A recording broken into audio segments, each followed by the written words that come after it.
Hello everybody, welcome to another video. I hope you're having a good day wherever you are in the world. So 6 weeks ago I had neck surgery, and one of the things the doctor had told me prior to my surgery was that there was a possibility that I would wake up with voice changes. And he had said that if I did wake up with voice changes, that he was not motivated to do anything about it until at least a year had passed. But in my head, it can't happen to me, right? Right? But then I woke up after surgery and realized that my voice was gone. In the first couple of days, I didn't think too much about it. I was like, yeah, probably stress of the surgery, all the things that were handled in my neck. But a week later, I was still talking in this raspy, hoarse voice that was not even coming out. I mean, it was so bad that 2 weeks after surgery, I went to church and realized that although I would normally sing alto low tones, I couldn't even hit those low tones. Like, it was bad. I didn't have a voice essentially. And then I became very scared because although it's not something we consciously think about, our voices are such a huge part of our identity that this felt like some sort of loss of identity. And I was low-key panicking that, is this what I was going to sound like for the next 1 year? But as you can see, the voice is it has come back. It's not all the way there, but I know that I'm not stuck with someone else's voice for 1 year.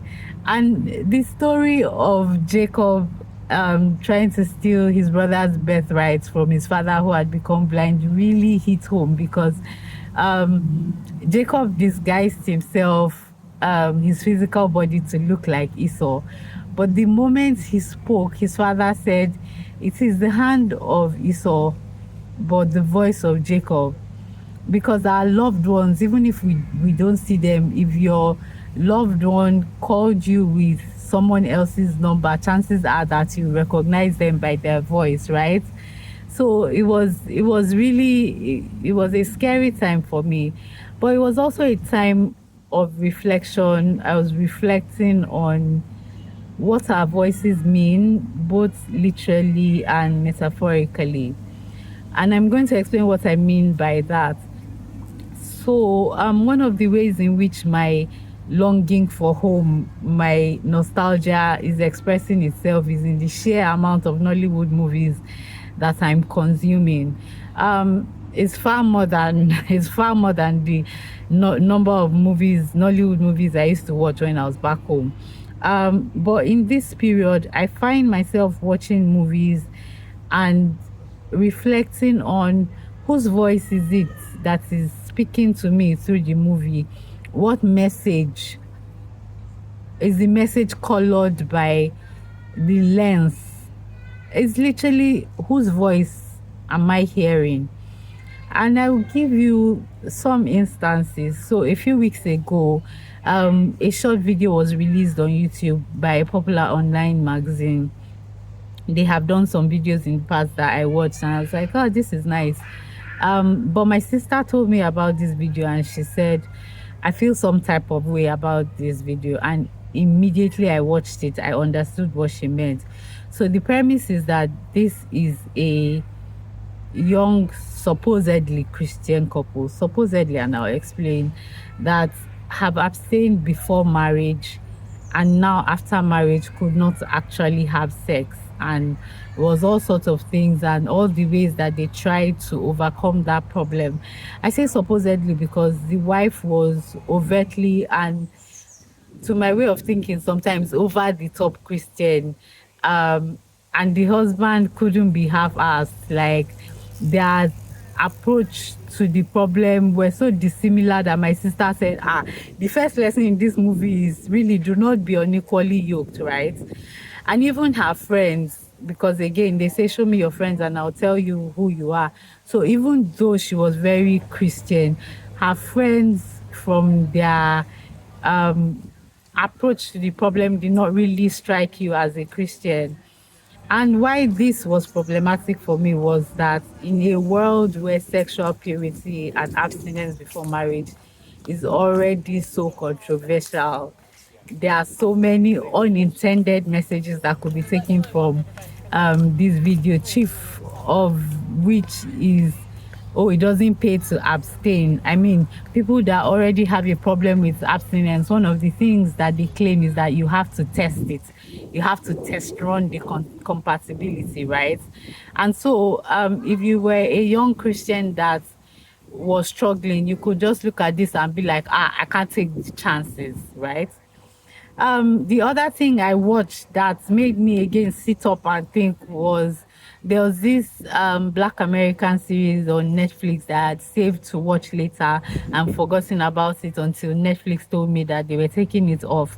And I was like, let me watch it. And why I was attracted to it was that it was supposed to be telling the story of a church family. And when I say church family, father, bishop, mother, first lady, children, pastors, and just how they were living their lives.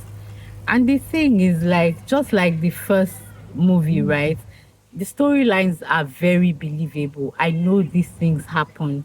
I know these things happen in church. But I found myself thinking, asking myself that, would there have been a difference between a Christian telling it from a Christian POV and just someone that was telling a story? Because like in this series, there was too much going on. Like all sorts of things were going on. The firstborn, who it was a lady and a pastor, like the heir apparent, she was carrying on a relation, like she was fornicating with a church worker who is engaged to someone else. And like I said, these things happen, but where is the focus? Because this woman literally went to this house because it was a situationship, went to his house, one thing led to 10 things, they had sex, it was a Saturday night, she rocked up out of his bed on Sunday morning, climbed the altar and carried on. Like there was no guilt, there was no remorse that the GO and his brother-in-law had apparently committed a murder in the past and had covered it up. First lady was scheming, like too much was going on. And like I said, I'm not naive enough to think that these things are not happening among our church leaders. But St. Paul says that there are some things that we should be ashamed to speak of in our midst. So even if they are happening, we are not passing them off as business as usual. When these things happen, our tendency is to turn to God and say, I have failed. Not say, oh, it's par for the course, right?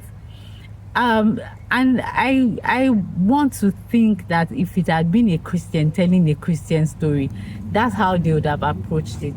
And as if to buttress that point, I then stumbled on a YouTube series that's been produced by Pastor Mildred Kingsley Okonkwo, and it's of these young ladies who are navigating life, but at the heart of it, they are Christians. Their lives are messy. People are telling lies. People have successfully hidden their fiancé from their mother for 2 years. People are sleeping with other people's husbands. But you look at them and you can identify that these people are Christians. They are flawed, but they are Christians. And I was like, yeah, I'm not crazy. There's a difference between a Christian telling a human story and someone just telling story and trying to paint it as a Christian. And so I started to think that we do have a charge as Christian creatives, as Christians who are in the creative space, to be unambiguous about who we are, even in the stories we tell. People should not view our output and think, it looks like a dog, it works like a dog, but it's now barking like a dog. Like, stand in one place, as they say, so that the thunder that will fire you, okay, thunder is not firing us, but people should, regardless of what it is that we are producing, look at us and say, yes, this person is a Christian, is a creative, but is first a Christian. And I pray that for those of us that find ourselves in this space, that God gives us the grace to, especially in this world where lines are so blurred that you don't know when you strayed into foreign territory, to be conscious of the voice that is speaking through us, that is speaking through our work, speaking through our work and our walk, and help us to continue to portray the right voice at every point in time. So till my next video, till I come your way again, thank you for watching, for sharing. Please comment, please leave your feedback, please subscribe and share with your family and friends. I love you. Bye.